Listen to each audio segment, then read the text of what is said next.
So to all the people who gave me the honor of writing this book and who are waiting for the book, it's already there, guys. The book is online.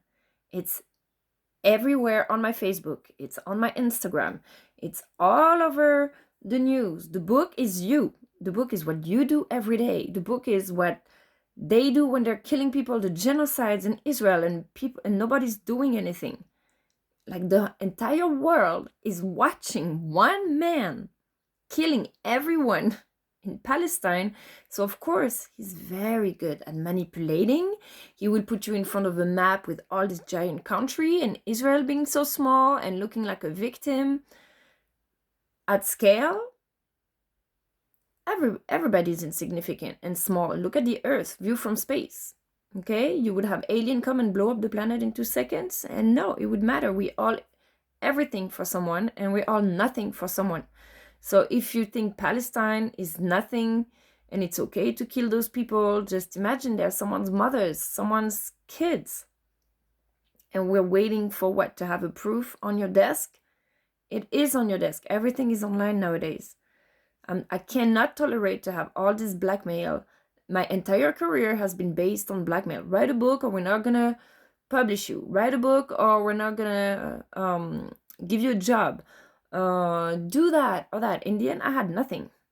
Nobody gave me anything. You know, I lost everything, and I still provided all my best content, all my best cheer for everyone every day. And I just think that it's unacceptable to link this work with people being murdered at the same time. Every minute that's passing, I'm not going to rush more to write this book because I'm at minimum wage. I have like the job I thought I would never do because I studied hard for it. I worked at the Alliance Française, which is one of the most prestigious organizations around the world. I went to live in the Middle East. You know, I did my part. I went to work in the Middle East. I went to work in South America by myself, you know. I went to work in developing communities in America. I did all the work. It's offending to just being jailed all the time and having all the opportunities blocked because it's always under your conditions. Is really, really annoying, mostly when you know that there's people being murdered at this time. In Israel, in Venezuela, they're still waiting for their political transition. So I know things take time, you know, and Marco Rubio, he can do everything at the same time. That's why we're here to help. But at the same time, you have to understand that I can't go faster because I'm not in the mood. Simply, I'm pissed off every day. Like, for me to be in a good mood of writing positive things or trying to find the truth also, because these are very complicated matters. Of course, we don't want all the Muslims that surround Israel to go and invade because there are extremist religions, you know, but at the same time, nothing justifies all the mafia. People were telling there is a mafia in New York City, that the Jews, you know, it's just threats all over the place. So yeah, there's gonna be dead people, but those mafias gotta disappear. Like, honestly, the United Nations, I don't even want to work there anymore. I'm disgusted. I admire the humanitarians, the social media team, stuff like that, people who work every day for that. But the leadership, you know, oh, if I get my Nobel Prize, you get a position. If you get your 35th book written, you get a position, maybe not. It's not but blackmail. It's just disgusting. I don't ever want to work there, and if I do, it's gonna be to really change things and bring more truth. I hate, you know what I hate? I can't stand like politeness or stereotypes like, oh, you have to be in a suit, or oh, she looks so young. Is it my fault? I'm 40 years old, I look like I'm 12. Not my fault. Okay, I'm sorry. What else? oh, you're 5 minutes late to work, or you can't eat at work, or what, just all these stupid little things that don't matter, when it's actually what do we do, how committed we are every day to tell the truth, to make work better, to risk our own lives, give everything, for a cause. Well, politicians, those that have the power, because personally I'm so frustrated, because I'm glad I have the leverage, that now I'm respected, kind of, that when I post something, they're listening. It doesn't really mean that they're actually acting on it, because there is always a new condition to fulfill before something happens. But I feel helpless that I know all this truth, and I'm so empathetic for the people, and I can't do anything. And you see, the politicians, those do have the weapons, that do have the power, like Emmanuel Macron, the French president. He could organize a special reunion with NATO and say, now all the NATO countries, we're gonna go and capture Israel. And in New York City, all the United States, they could say, instead of going to send weapons or provide money for Israel and commit a genocide, we could try to go and fix the mafia in New York City, the Jewish mafia that people saying that's why they're kind of slaving around for Israel, because they're threatening your families, they're threatening your things. How many threats I have received in the past 10 years against me, car accident, or my family, or things like this. What do you want me to do? Shut my mouth and let other people be blackmailed and be scared and live terrified? So it's time. Like, you see, the president of Spain, big up for the president of Spain, that was like, no, Israel is a terrorist state, and you're an international criminal, you're committing genocide. Like, nobody stepped up and said it like it is like this. Nobody. They're like, we express solidarity for the victims of the bombing. Okay, I don't give a shit about your solidarity. I lost my house, I'm talking about me, or the people who are the victims of things. Like, the way I feel when people express their solidarity about all the things that happen, I'm like, I don't give a shit about your solidarity. Give me a job, give me money, or give me a plane ticket to go see my kid, or like do something, or go and arrest the criminals that killed those people in Lebanon. Do something. If not, just say nothing. And that's why I'm fighting so hard to have those jobs. That's not for my personal, of course, for my personal career as well. I studied for it. I worked, like I said, in international organizations all around the world, and now I'm treated like I'm just a book writer, like the worst. Be an artist. You want to be broke? Be an artist. Like jailed here in the middle of nowhere, which isn't bad, I have to say, but it's not the aspiration for my career. So if I really want to go and work to these places, it's because I want to have some type of decision power over those negotiation tables, those weapons, where we can say, okay, now we have to first annihilate all this mafia and then rebuild the trust so we can surrender the nuclear weapons. And I think Israel has the nuclear weapon. This is probably the only reason why this guy hasn't been arrested yet. So once we go and take those weapons one by one, then nobody is going to be able to commit a genocide like that. There will have to be an agreement. Like, I like the way the United States partnered with Israel to go and stop terrorism. But of course, Israel brainwashed, because he's a very great manipulator. So he went and brainwashed the US government. They're very smart, but they were also trying to help. They were trying to help for anti-terrorism in the Middle East, which is a problem. Even though he abused that trust to commit his genocide, to continue bombing in Lebanon and stuff like that. So this kind of partnership is amazing, to say, okay, now we're going to stop these people. We're going to stop that person. We all agree, okay, we go and get him. Now we trusted him. He is abusing. He's committing genocide. Now they need the United States needs to partner with other countries and say, okay, now we're going to arrest this manipulator criminal because they agreed on a ceasefire on January 8th. That was, I think, the third ceasefire that they agreed on and he didn't respect.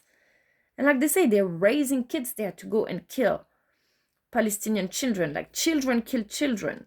They're raised like that. This is crazy. And you want to have people like this in the world, and then they live in America, and then they go and they blackmail your families and things like this. This is, like, for me, the amount of psychopath that there is in this world is so freaking scary. But you know what's even scarier? Is that they give shit to people like me, like people who are trying to make a difference, who are educated, who are good people, who find the truth, who are involved, who commit themselves, who give everything they have to people, and they torture good people who are trying to help by refusing them opportunities, by blackmailing us, keeping us to the sidelines with a promise. There is always a promise. You know, the masterminds, there was a promise that they were going to publish my book. But there was always a promise for marriage, a promise for a deal, a promise for a project, a promise. There's always a promise. Nobody fulfills their promises. You know, just keep escalating, which is great. Promise on working at the United Nations, promise on working at UNESCO, promise on working with the US government. There's always a promise. But it's been 10 years now, 10 years of my life, and look at the wars all over the place. And if I was in power, I would hire a lot of those people. If they had given me the Alliance of Civilizations like I wanted to work at in New York City, I would have hired badass people like Billy Carson, like people from the Nobel Prize Committee, Georgian Watney Friedness. I mean, should he want to, you know, influencers, superstars like The Rock, Kim Kardashian, they're already doing this, you know, through their own ways. But by having them there in New York City, we can say, okay, what can your network do? You know, what strings can you pull? How much you billionaires can give to support those cultural projects, all these Palestinian refugees, instead of all the survivors hating America and hating Israel even more.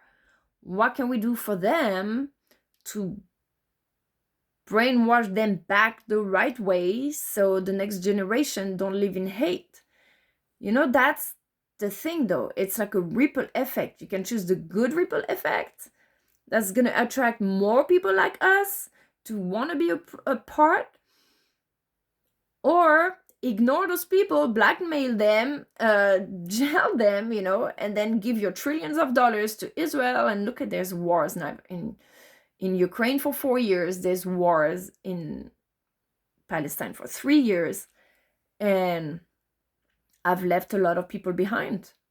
A lot of single moms that I know in Jacksonville, all homeless or broke or just like shitty life, you know. So many people writing their blogs, like telling their lives, and I know they're doing their own therapy because I'm doing the same thing. I hate it actually when I'm here telling all my life, telling all my problems, like my therapy. I do it publicly so the government knows what's going on. I'm taking advantage that people are listening to me because I never gave up and I'm so annoying. Even if they criticize me, I don't care. I'm still going to post every day. I'm still going to tell the reality of our lives. When you decide that you're just not going to be your husband's slave or being just disrespected by people, by men or by society, or what are your standards? If you don't tell them, they don't know.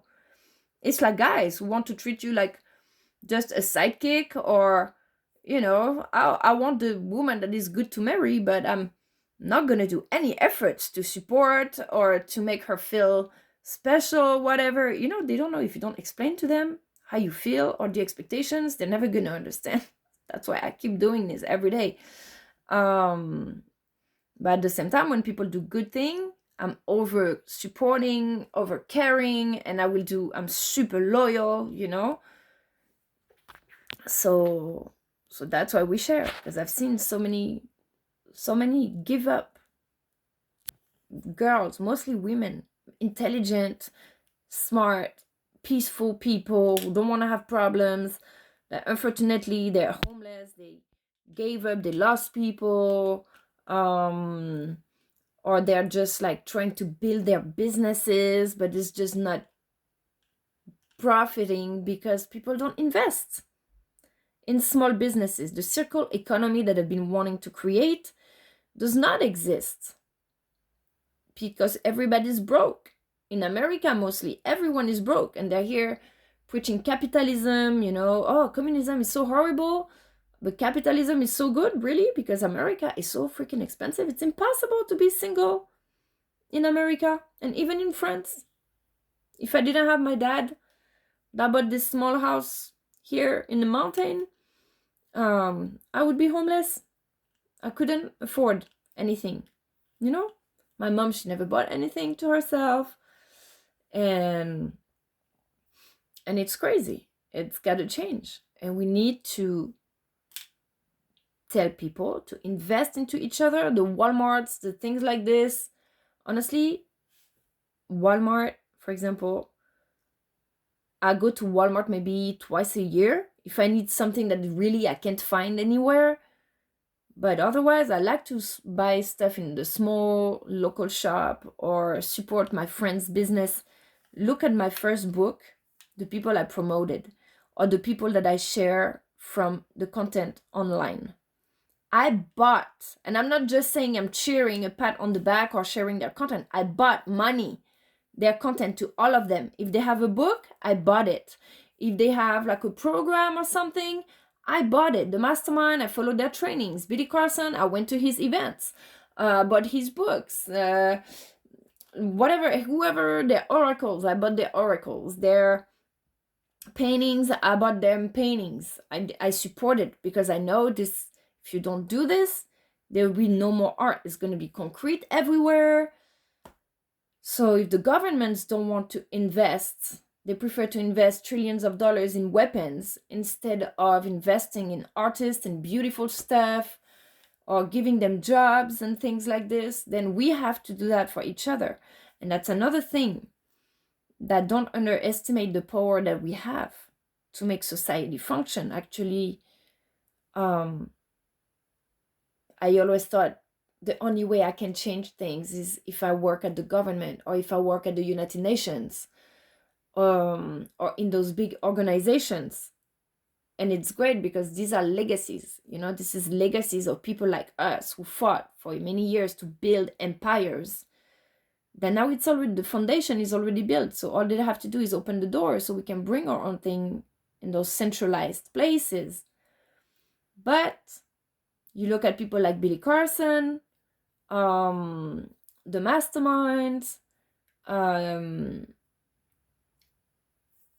the what's the name? The indigenous women associations or cultural survival, all these things that now they're kind of big, but they started, this is their own business. They didn't exist. This generation, they created that from nothing, to try to help new people. And the mastermind, they help people build their own businesses and then who themselves become mentors to others and stuff. So this is important. Local events like I was doing in Jacksonville. I was associating with Mind, Body, Spirit, an association that we were doing events, and a lot of people would come to those local stuff. But then I had fun doing those things. I had people come to my house and we had those discussions. We were meeting friends. But then I wasn't interested anymore because it's not profitable. It's too much work to be an entrepreneur, and you don't have the recognition, you don't have the money, you don't have the leverage. You have to, if you're not growing, you're sliding. So that's kind of really discouraging when people are like, oh, I'm going to launch my business. I'm like, good luck. I would never. The other day they offered me to buy a shop here. They were like, oh, you want to be a entrepreneur? We can give you this shop there. It's like a bar and shop and stuff. I was like, hell no. No, thank you. I don't want to be a small business owner ever again. I'd rather be an employee to a big organization with a salary than trying to launch a business and convince people to buy, because people are so greedy. They complain that they are broke, but they will never give $10 to buy your products. So they're not investing into society. They're in a little village. This shop where they offered me, it's a little village. There's little nothing. All the restaurant closed because people don't go, and they only have this one little convenience store, but tiny. The place looks like a rat cage. It's crazy. But she's like, we're closing because people don't go. The people from the village, they want more things, but they don't come and buy. So the place is closing. And I was like, why does the courthouse is not investing into the business, helping you refill the shelves and sponsoring repairs, maintenance, or a new sign in front of the store and stuff? She's like, no, they're not doing anything. So they're gonna close it. That's it. So you have to have the governments accountable. You have to share information with them, not to criticize, but to help them. Like General Kane was saying, he was like, thank you for the people who are giving us idea that we can bring to the table, to guide us, to know what to do, to take their humans too. What happens in the streets, they hear it from the people, because they can't know.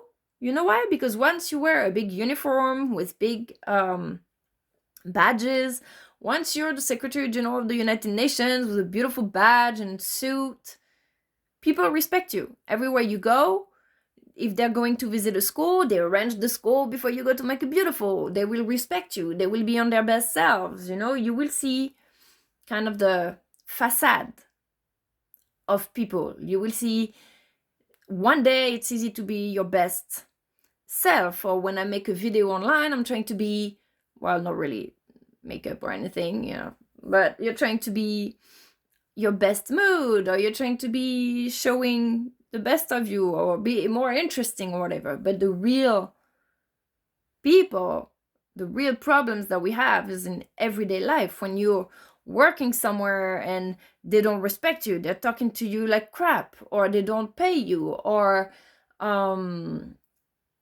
they're not really cleaning the way. I'm not talking about the place I work at, but I'm just saying an example, or they're cleaning too much, but they think you're their slaves.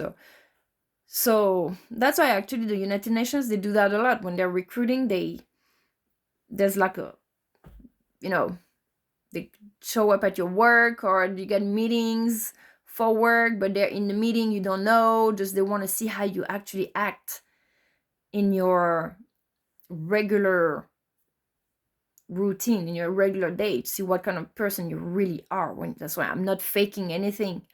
I telling people I drink, I smoke, and I'm telling people I care about this or I don't care about that, because it's just we're all humans. And I think that's why people don't stay at their work a lot, or they're all depressed, or they have cancers or sicknesses, because they fake who they are all the time. You go to work, oh my God, I remember when, no, I'm not gonna say that. I don't want to get people in trouble. But like, I don't know, whatever. I'm not gonna say this story. But anyways, so yes. So just be real. Stop blackmailing people, mostly the good one, mostly your allies. Like, I hate that. I truly hate it. And yeah, it's time that people stand up against criminals. Like, really. We want to stop the war in Russia? Then what do you stand for? I've said it before.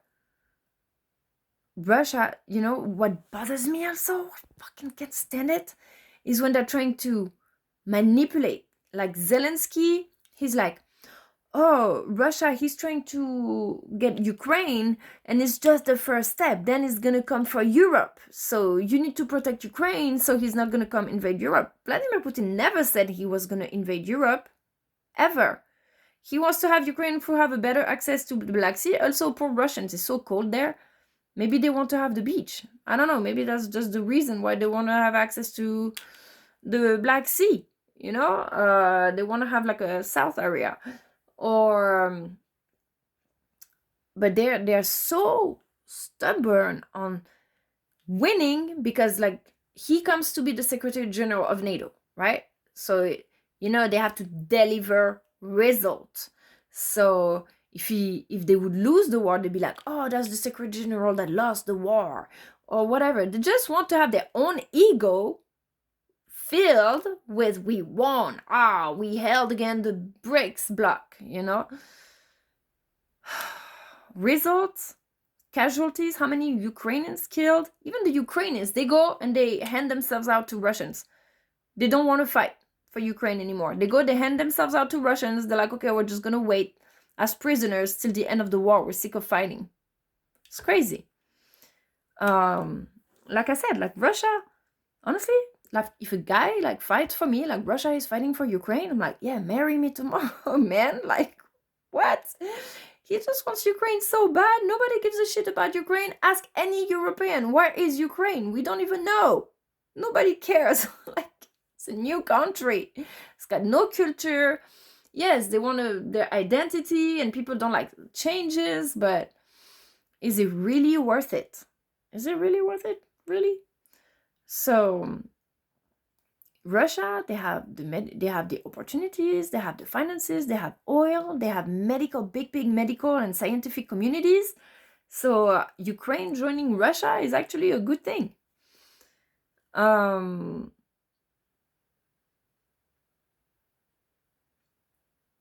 And now, so NATO could stop fighting in Ukraine and focus on trying to solve the problems in the Middle East. We need to help the Middle East. Everybody needs to help the Middle East. They can't manage themselves. They're savages. I'm sorry. But most of these people, like Israel, like they're all savages. Like they beat up their women, they beat up each other, they just talk about killing each other all the time. They're like, honestly, blow them all up. Like, whatever. Like, whew. Sorry to say that, but it's so sick of them. Yeah, but who is making the mess right now is Israel. And I know there's a blackmail because President Trump was like, oh, we don't need Israel, blah, blah, blah. And 2 minutes later, he was like, oh, we absolutely need to defend Israel. Okay, what is he blackmailing him about? So sick. They're all so dirty, nasty. So sick of those politics. I prefer someone, like, I prefer to say, I don't know, I don't understand this conflict. I'm going to post every day. I'm going to look for the truth. Then, like, just blank statements, like, oh, because you know what the thing is? Oh, yeah, and the other thing, two things. How Israel is also hiding behind America. He has to put America in his statements all the time just because he's trying to shield responsibility. Oh, I'm so glad that we did this with America. No. America fought military forces in Iran. Israel is killing civilians in Lebanon. They're killing civilians in Palestine. This is not the same. And then second, what was it? Oh, yeah. When, like, the politicians, they're so scared to make mistakes. You know, they're so scared to make a mistake, so they're doing nothing. You know, they're rolling it safely to make sure we're not going to reproach them bombing someone. We're gonna reproach them arresting the wrong person. You know, like France, Macron, he said, we're predictable. We kind of like that. You know, we're predictable, we're reliable, we depend on international laws. It's true. Europe, we never fight anyone. We're good people. Why? Because of the education. Honestly, education, they ask us in school to question things. We have debates in school. We have debates about religion, about abortion, about politics in high school. In the United States, this is against the law. You are not allowed to talk religion. You are not allowed to talk politics. You are not allowed to talk sensitive topics such as abortion in school. Is that crazy? Because it creates the taboo and ignorance. So people don't know what is it to have an opposite point of view. So they think everyone who doesn't think like them is a terrorist. In France, we have this critical thinking. We're always debating things and stuff like that, but it's like a catharsis at the same time. So we don't want to fight for someone who's against our own opinion. Or maybe we're going to be like, blah, blah, blah, blah, blah, blah, blah. Like my ex-husband, when he would come to France and we would be at the dinner, he'd be like, why are you guys fighting all the time? It's like, what? No, we're not fighting. We're talking about politics, like very heated politics, but we're all good friends and we're yelling, talking about politics and things like this. But it's like a catharsis, like once you let it out and then you're like, okay. But the politicians, they're not taking no risk. What I appreciate about Americans is that they're taking risks. They're going there in Iran. They heard the Nobel Prize Committee who said, their people are complaining, they're being jailed, they're being tortured and stuff like that. They listen, beam, they take action. So they made mistakes, but at least someone is trying, So we all want to have someone who come and save us. I hate when I hear like nobody's coming to save you. Well, I hope that we're going to be the people who are coming to save other people. So it's important to take risks because there's people suffering. Just imagine if it was your family. If you were born in Palestine right now, you're born in Palestine, or you're born in one of these, or in Iran, or one of these countries where women are being beat up. If it was your daughter or your own family or whatever, you would be raging. So just trying to consider every human on the planet like it's someone from your own family, and you'd think, what would you think if this happened to you or to your child? And you'd be so pissed off, and then I guarantee there would be a bomb there tomorrow. So that's why this is your role as politicians. You have weapons, you're the chiefs of weapons. We have a military, we have NATO, we have a military in France. It's not just to defend us. Okay, it's to go and defend the neighbors. NATO, what have they been doing? Yeah, they're protecting Ukraine. Okay, they held on against Russia. Now, enough. Okay, and see, it's always the same thing. So boring. So boring, always the same thing. But anyways, if we don't talk about it and if we don't take care of it, who will? Nobody cares. Nobody wants to have these conversations with friends or at work, whatever. You're trying to talk about this stuff to people and you talk about it for 2 minutes and that's it. It's over with switching the topic. So who's talking about them? And they're still being dying, their kids, tortured. They don't know if they're going to have a bomb fall on their face tomorrow. So we can't just stop talking about it until someone does something. In America, they're doing everything.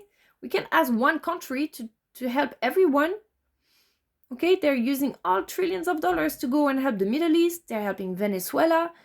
Now we're putting responsibility on them for Israel. And in the meanwhile, the American people, they're all becoming homeless because all the money goes to trying to help the others. So it's great.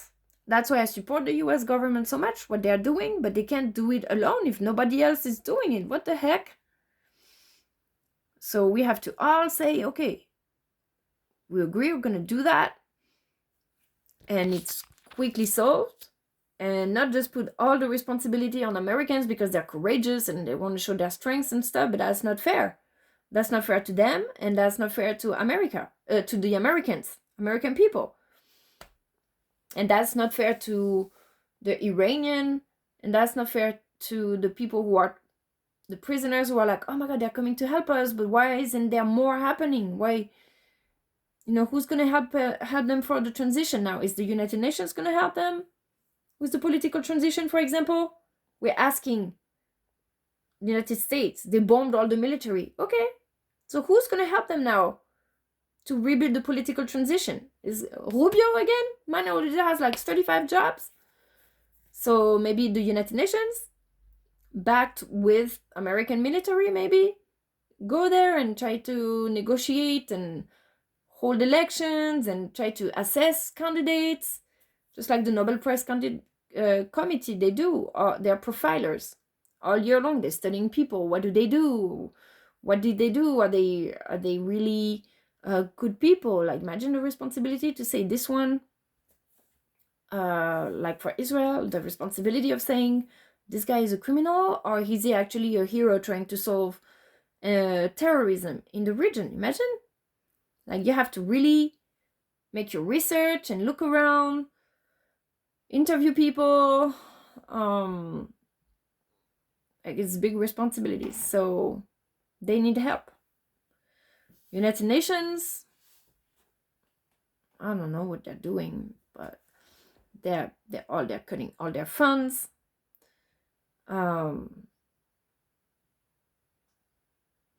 I don't know what's going on. That's why I want to work there. I can't criticize or I can just cheer. I don't know what's going on.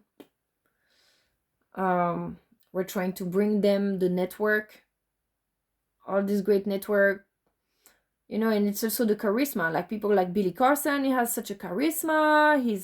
He's funny. He's got all the knowledge in politics. I really love Billy Carson. He's a really great I think he should definitely do politics. It'd be perfect for the Alliance of Civilizations to work there. I'd love to work there with Jorgen from the Nobel Prize Committee. We do so good in New York City to rebuild the Alliance of Civilizations. I would do so good at UNESCO as well. There are opportunities. There's possibilities.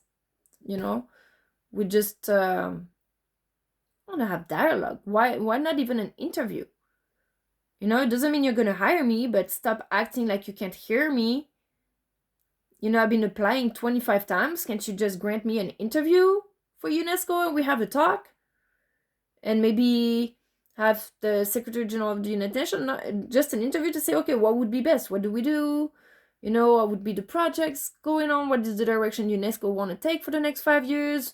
What would you be good to do? Or maybe should we wait for the Alliance of Civilization? Is someone going to retire or not? Like, have an adult conversation that is not just like the freaking Smurf daily dialogue that we don't know, we're waiting, we're blackmailing, there's conditions.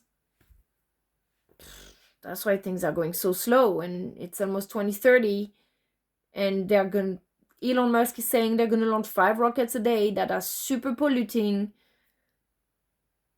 and the International Space Federation and myself, that we want to work with SpaceX. It's been 5 years. We're waiting for that to happen so we can make those spaceships and make them happen. And imagine the amount of, you can't stop technology. It's going to happen anyways. But we can give it the right direction, or we can just look away one more time and let them pollute everything. And I love the space engineering. I love SpaceX, Elon Musk. I support them. I love the moon, space exploration, all of that. I'm all in favor. I'm not saying, contrarily to AI, that I hate AI. I'm against AI. I think AI is going to kill all of us. I like Grok to ask a few questions and make visuals and stuff. But when it comes to using AI for the military and all these automated like Facebook and Google search and stuff like that, I think it's very invasive. And but so the space exploration, I'm not against it. I like it so much that I want it to go in the right direction. I want to improve it, and I know the International Space Federation, I really want them to work with SpaceX because they have the money to implement. They have the money, they have the engineers, they have the facilities to implement all the research and make it something really, really tangible. Nassim Haramein, everything he's been doing for 40 years now, 20 years. He's genius scientists. These guys are geniuses. He says he can provide electricity to everyone on the planet for nothing, that it's already there. Maybe it's just an energy captor that you put on your house and everybody would have energy for free, which means no more electricity bill, no more solar panels, no more oil, no more digging, drilling the planet and resources, a lot of say energy saving. So yeah, that will cut job in one field. But what if these savings that we make, we actually increase the universal income? So people who lose their jobs through the progress, then they can just not work, and improve the universal income, and they can work on more artistic projects and stuff. What to say you have to work? I think people don't change, and you will always have lazy people, no matter where they're working or not, or they have money or not. They will be lazy. And you will have people that are passionate about stuff, and whether they're busy working or not, they're still gonna do it. Look, when I was at the school, I was still doing my same stuff. Now I'm jobless. I mean, I have a job, but I'm still doing this. No matter what I do, still doing this. When I was a housewife in New Orleans, I was already doing this. Like, people don't change. No matter what happens, they're still gonna be like that. So let's focus on the brainwashing in a good way, the criminals, so they can actually change with having all the support, the organizations, the opportunities. Like, for example, this guy, Atam in Gaza, that I always share his content because he's been journaling what's going on in Gaza for the past 3 years every day. He's very courageous. I think he should earn a Nobel Peace Prize because they're exposing themselves, their identity, by denouncing their daily conditions. But he just got accepted for a master's in Greece, or in Crete, and he needs $5,000.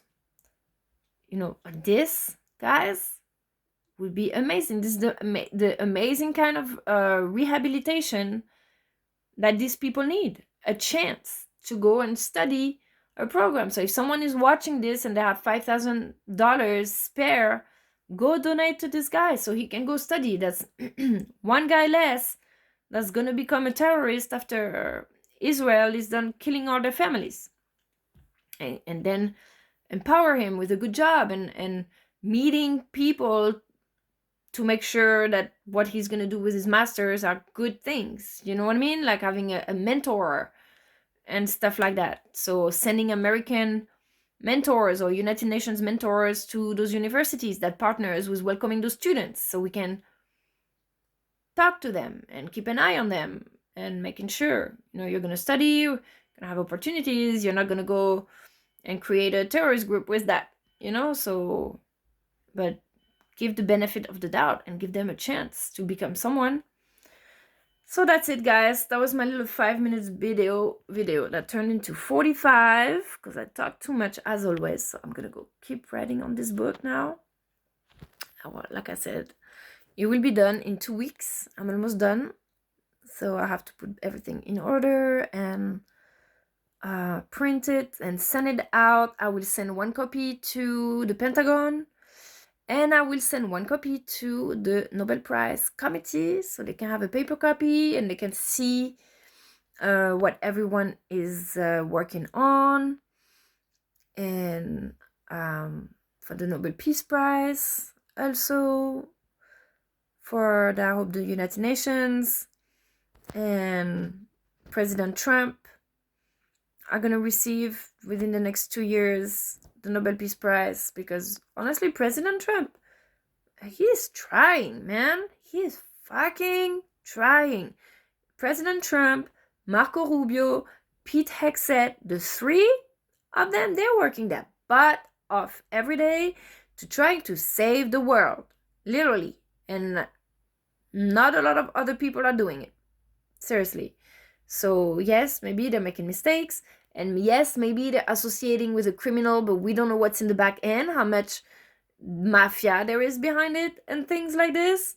So yeah, honestly, I campaign all against Trump. I completely disagree when it comes to abortion. I completely disagree when it comes to immigrants, even though I agree on some of the points. But for everything else, man, they've really proved us wrong. They proved us better. I like to say they proved us better. Really, they're doing so much. So yeah, and he works hard, and he's rich. He doesn't need to do that. So I think they really care. They're business people. They like, why not? That's why I wanted Tony Robbins to become the president. I campaigned for him too, because I was like, they know how to build a business. If you want Americans to start building a business, then listen to people who have done it. And they know they have networks and they can manipulate the interest rates and stuff. There's so much to do. Like, I hope that Rubio is going to become the president, and that I go and work with them and we can restore America. And like, America is crazy. It's not a good place to live in right now. It's crazy, guys. It's so expensive, so bad, so expensive. Oh my God. The school where I was working, I would earn $4,000 a month net.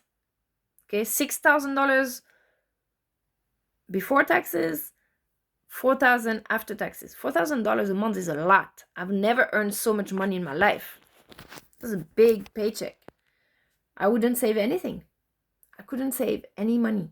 Imagine. And that was without paying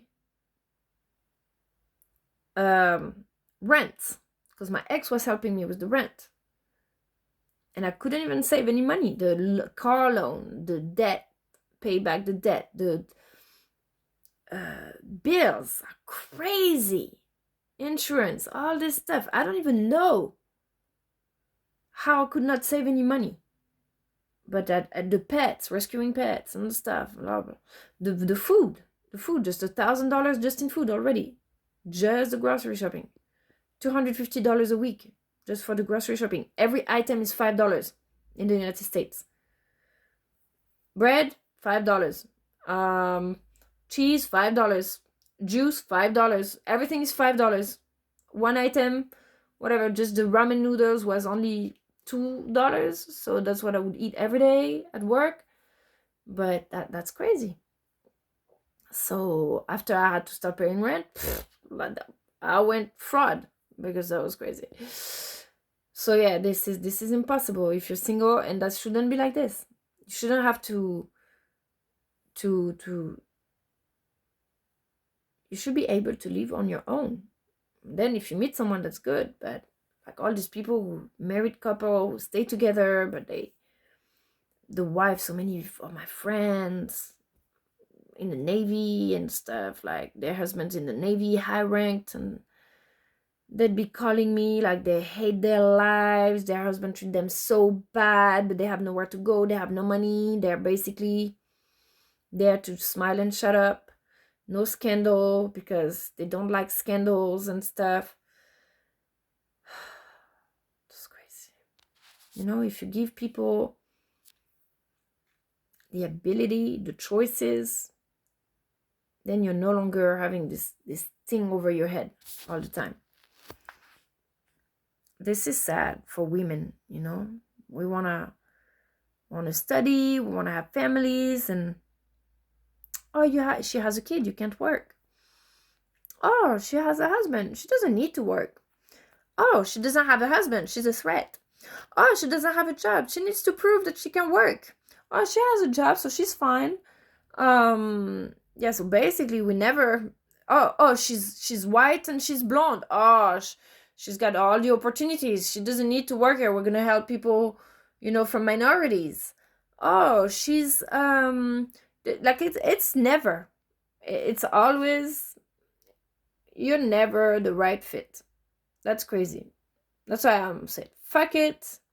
I'm just gonna post naked pictures. I'm gonna smoke. I'm gonna drink online. I'm gonna be all the scandal, and still show that I can work and have a brain and do more, honestly, than most of some genos are doing, with their beautiful speech and not showing up.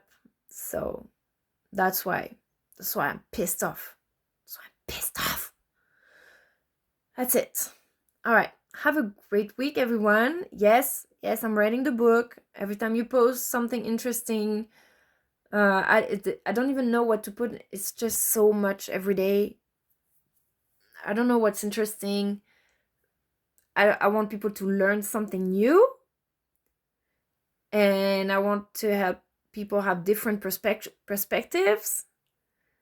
And it's just every day that I talk about the same thing. It's every day that I'm looking for high level information, that I don't know anymore what is gonna be interesting for people.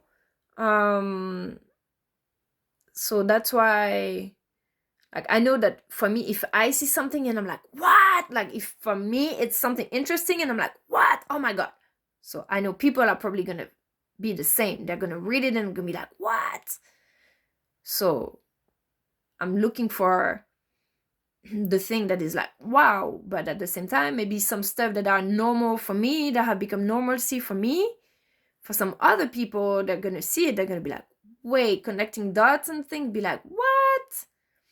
So so that's why I have to go out and do things. I have to disconnect a little bit just so I can have this take a step back and my brain to organize a little bit, because I want it to be a good book. I don't want it to be just a patchwork of stuff from social media just put there. I want to have a progression in the book. I want it to be funny also, not just some boring political things.